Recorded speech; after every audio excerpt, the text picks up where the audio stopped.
नमस्कार दोस्तों, कैसे हैं आप लोग। मेरा नाम है अर्षित द्विवेदी और मैं फिर से स्वागत करता हूं आपका अपनी इस वीडियो में। पहला चैप्टर चल रहा है क्लास 8 की एनसीईआरटी की पॉलिटी का किताब का। फर्स्ट पार्ट मैं कंप्लीट कर चुका हूं, ये सेकंड पार्ट है और यहाँ पे हम लोग बात करेंगे दोस्तों किसकी, द इंडियन कॉन्स्टिट्यूशन की फीचर्स, यानी हमारे संविधान के कुछ इंपॉर्टेंट फीचर्स के बारे में यहाँ बातचीत होगी। अब देखिए दोस्तों, शुरुआत में क्या बोला जाता है कि भैया 20th सेंचुरी की शुरुआत से ही जो इंडियन नेशनल मूवमेंट है वो बहुत तेजी से बढ़ने लगा और अब इंडियंस को लगने लगा कि ये जो सदियों से ब्रिटिश रूल चल रहा है हमारे ऊपर, इसको खत्म करने की जरूरत है।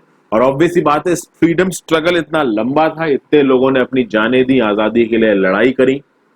तो उसके बाद जब फाइनली हमको आजादी मिली दोस्तों, उस समय पे नेशनलिस्ट ने ये सोचा कि भाई जो पहले हमने इतनी लड़ाई की है, उस लड़ाई के दौरान जो हमने इमेजिन किया है और प्लान किया है कि कभी अगर हम आजाद होंगे तो आजाद हिंदुस्तान कैसा होगा, वो आजाद हिंदुस्तान अब कैसा होगा, वो हमारी कॉन्स्टिट्यूएंट असेंबली ने डिसाइड किया।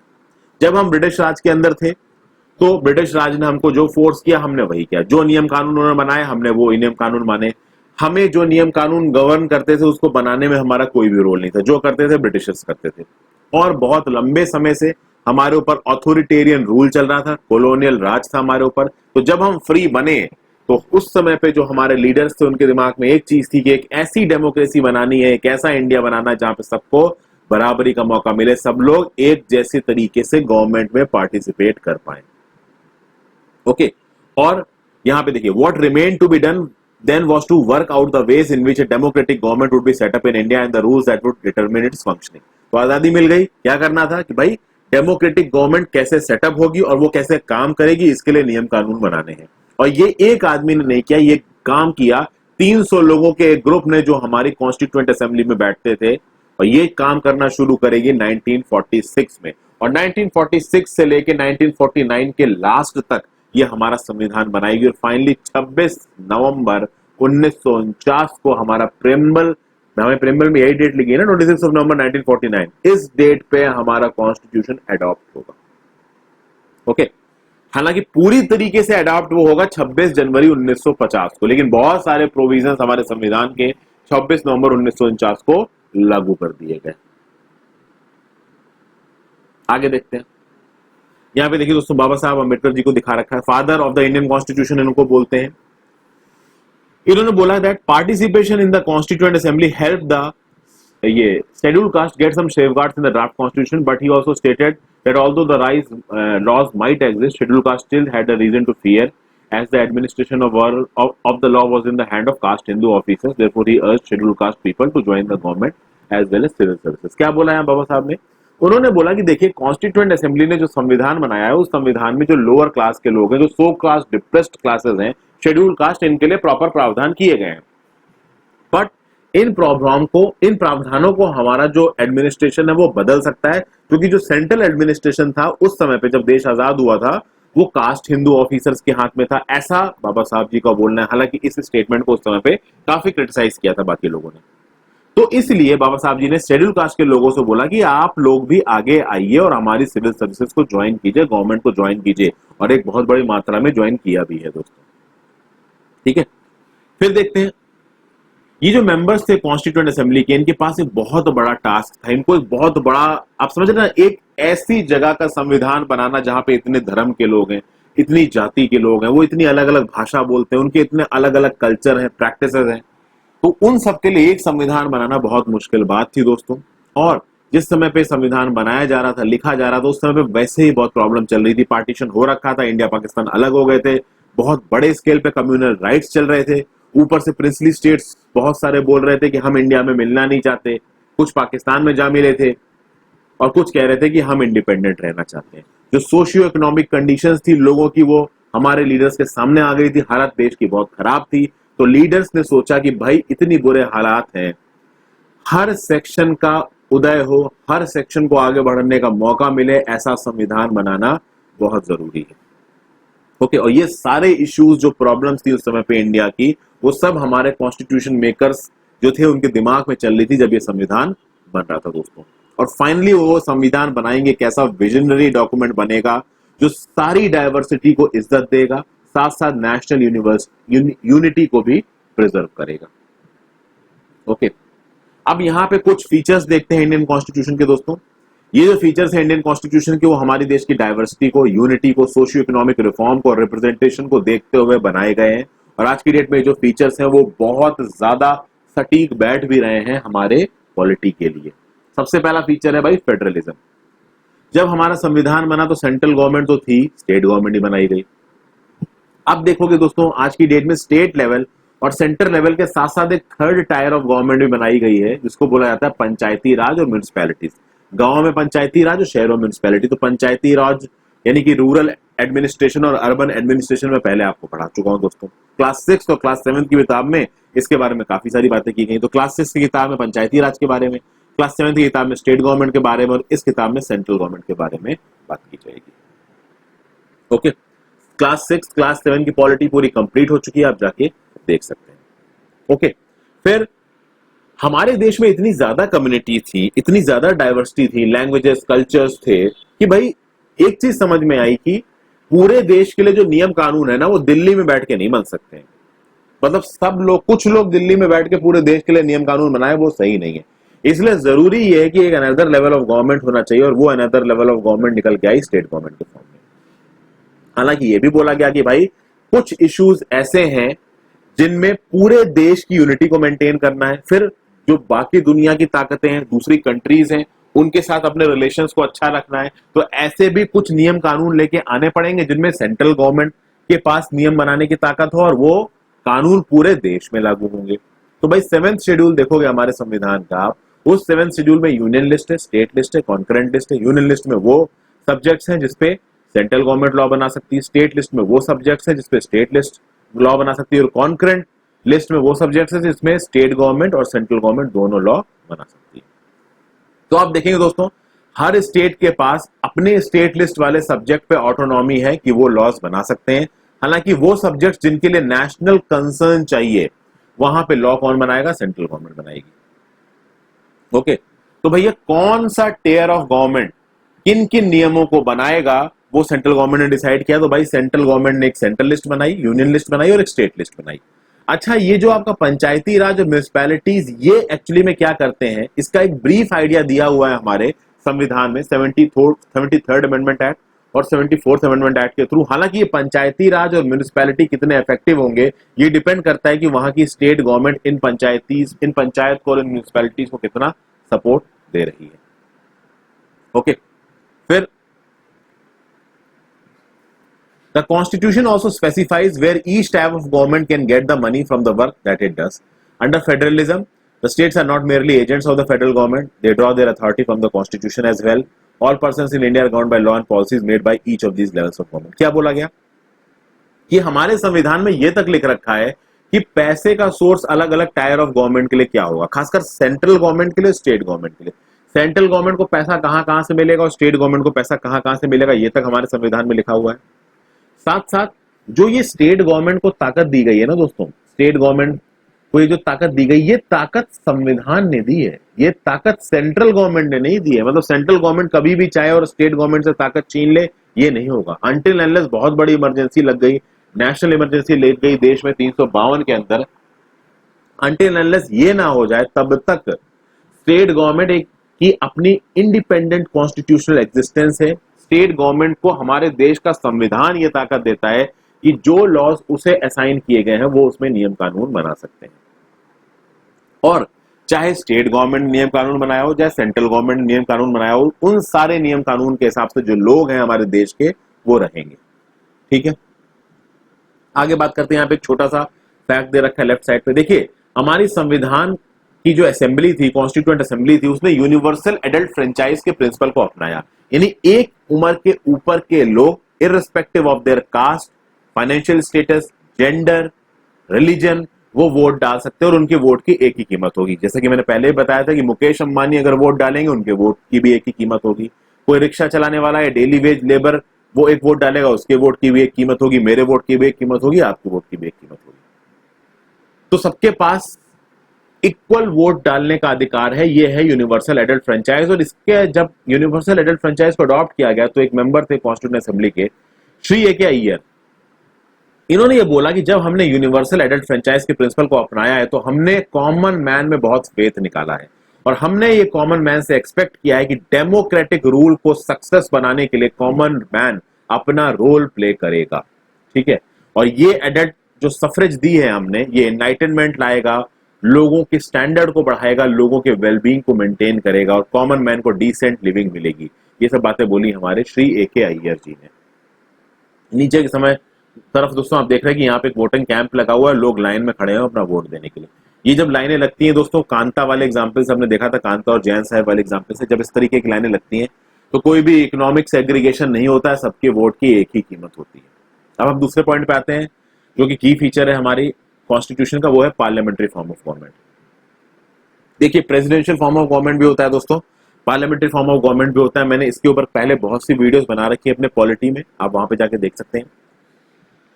यूएसए में प्रेसिडेंशियल फॉर्म ऑफ गवर्नमेंट है, एक आदमी के पास वहां बहुत सारी ताकत है। पार्लियामेंट्री फॉर्म ऑफ गवर्नमेंट में एक आदमी के पास ताकत एक लिमिट से ज्यादा नहीं होती है। हमारे यहाँ पे पार्लियामेंट्री फॉर्म ऑफ गवर्नमेंट है दोस्तों।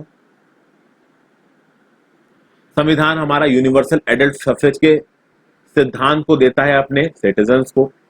फिर दोस्तों क्या बोला गया, When they were making the constitution, the members of the Constituent Assembly felt that the freedom struggle had prepared the masses for universal adult suffrage. And this would help encourage a democratic mindset and break the clutches of traditional caste gender hierarchy. यही सब बोला गया दोस्तों कि एक बार universal adult franchise का सिद्धांत को लाया जाएगा, जब हर इंसान के वोट की बराबर कीमत होगी, तो जब भी इंसान वोट देगा उसको लगेगा कि हम दूसरों से बराबर हैं, यानी कि एक अमीर आदमी और एक गरीब आदमी के वोट की कीमत बराबर होगी, तो किसी भी तरीके के कास्ट सेग्रीगेशन, रिलीजियस सेग्रीगेशन को हम खत्म कर पाएंगे। आगे देखते हैं दोस्तों, हमारे देश के लोगों को ये रोल दिया गया, एक डायरेक्ट रोल दिया गया कि वो अपने रिप्रेजेंटेटिव्स को चुन सकते हैं। तो एक सिटीजन कंट्री का, चाहे वो किसी भी कास्ट का हो, किसी भी बैकग्राउंड का हो, वो अपने रिप्रेजेंटेटिव्स को चुन भी सकता है और इलेक्शन में खड़ा भी हो सकता है, कंटेस्ट भी कर सकता है।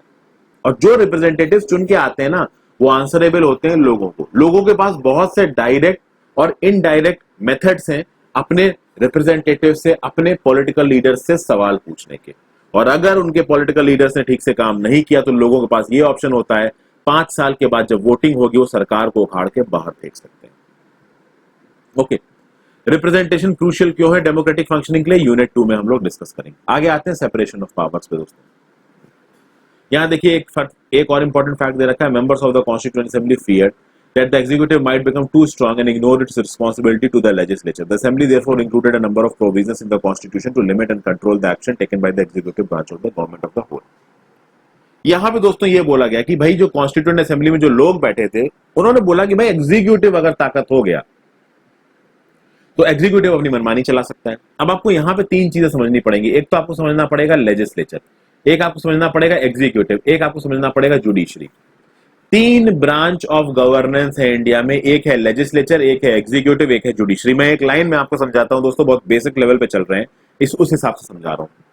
आप जब वोट डालते हो, सेंट्रल गवर्नमेंट की बात कर रहा हूं, अभी मैं स्टेट गवर्नमेंट की बात नहीं कर रहा हूं। जब सेंट्रल गवर्नमेंट में आप वोट डालते हो, आप किस चीज के लिए वोट डालते हो दोस्तों? लोकसभा के लिए, ठीक है। वो लोकसभा क्या है? वो लोकसभा आपका लेजिस्लेचर है। राज्यसभा में जो मेंबर्स आते हैं उनके लिए वोट कौन डालता है? तो भाई स्टेट लेजिस्लेटिव असेंबली के जो मेंबर्स होते हैं वो वोट डालते हैं। स्टेट लेजिस्लेटिव असेंबली के मेंबर्स को भी उस स्टेट के लोग वोट डाल के चुनते हैं। तो ये जो भाई आपका लोकसभा है, राज्यसभा है, ये बनाता है आपका लेजिस्लेचर। इस लोकसभा से, इस राज्यसभा से, और खासकर लोकसभा में जिस पार्टी की मेजोरिटी होती है वो बनाती है सरकार। उस सरकार में भाई आपका प्राइम मिनिस्टर होगा और प्राइम मिनिस्टर के नीचे बहुत सारे मिनिस्टर्स होंगे। तो प्राइम मिनिस्टर के नीचे मिनिस्टर्स जैसे कि home minister, defence minister, finance minister, external affairs minister, तो ये प्राइम मिनिस्टर और सारे मिनिस्टर्स मिला के बनाएंगे एग्जीक्यूटिव। हालांकि एग्जीक्यूटिव में president, vice president, attorney general ये भी आते हैं। और फाइनली होती है आपकी जुडिशरी। जुडिशरी में सुप्रीम कोर्ट, हाई कोर्ट। तो लेजिस्लेचर अलग हुआ, एग्जीक्यूटिव अलग हुआ, जुडिशरी अलग हुई। इन तीनों में एक इस तरीके का बैलेंस बनाया गया है दोस्तों कि कोई भी एक ब्रांच एक लिमिट से ज्यादा पावरफुल नहीं हो सकती। अगर एग्जीक्यूटिव एक लिमिट से ज्यादा पावरफुल होके अपने हिसाब की चीजें करना चाहता है तो लेजिस्लेचर नो कॉन्फिडेंस मोशन को पास करके एग्जीक्यूटिव को उठा के बाहर फेंक सकता है। अगर लेजिस्लेचर अपनी मेजॉरिटी का इस्तेमाल करके कोई ऐसा नियम कानून बना देता है जो हमारे संविधान के बेसिक स्ट्रक्चर को बदल देगा तो जुडिशरी उसको नल एंड वॉइड बोल सकता है, जैसा कि केशवानंद भारती केस में हुआ था 1973 में। ये सब धीरे धीरे मैं आपको समझाता रहूंगा। अभी के लिए एक बेसिक चीज बताइए, क्योंकि मैं क्लास 8th की पॉलिटी पर पढ़ा रहा हूं तो मैं उस हिसाब से आपको समझा रहा हूं। हालांकि लक्ष्मीकांत में मैंने ये सब चीजें आपको बता रखी है।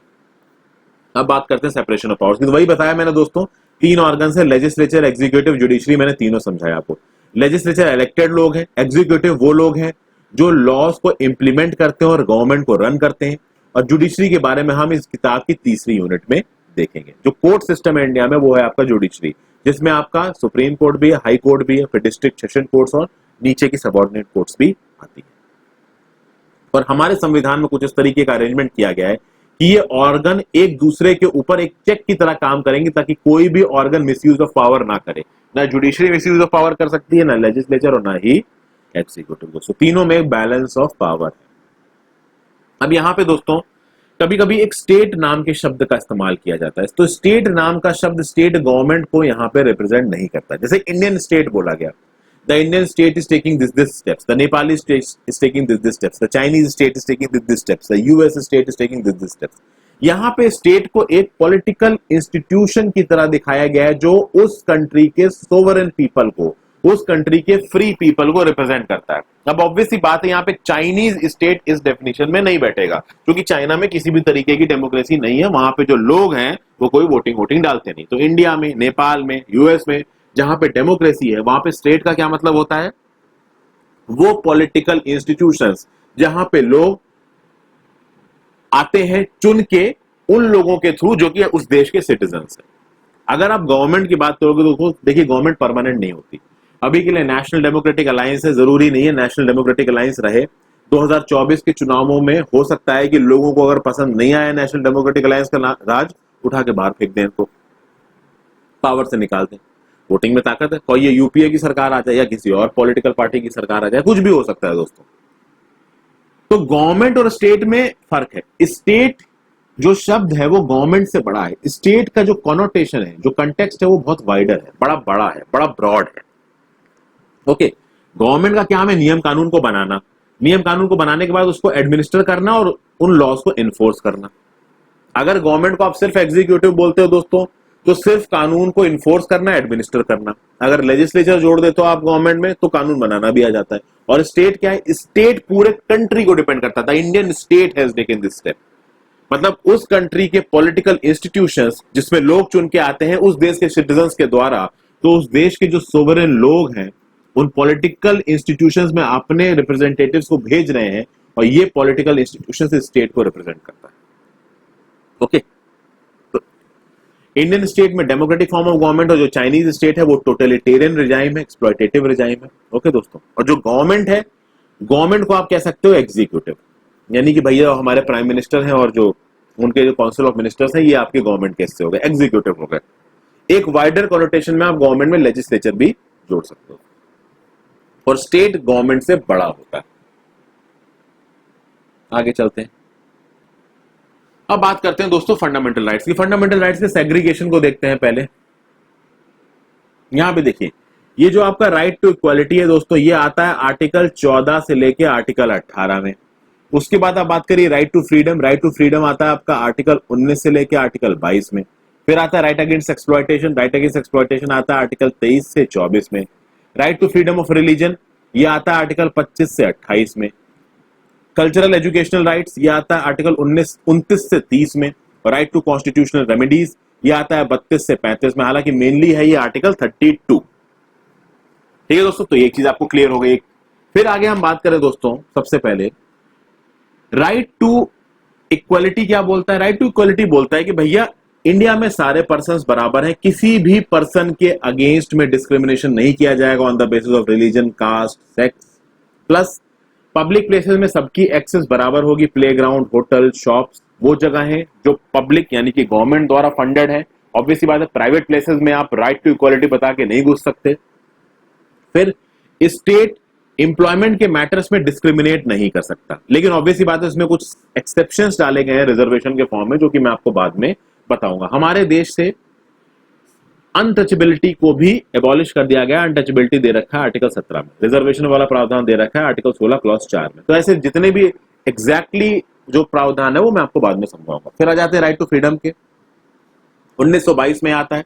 तो भैया right to freedom of speech, expression, right to form association, right to freely move and reside in any part of the country, right to practice any profession, occupation or business, ये सब दे रखा है। right against exploitation यानी human trafficking नहीं होगी।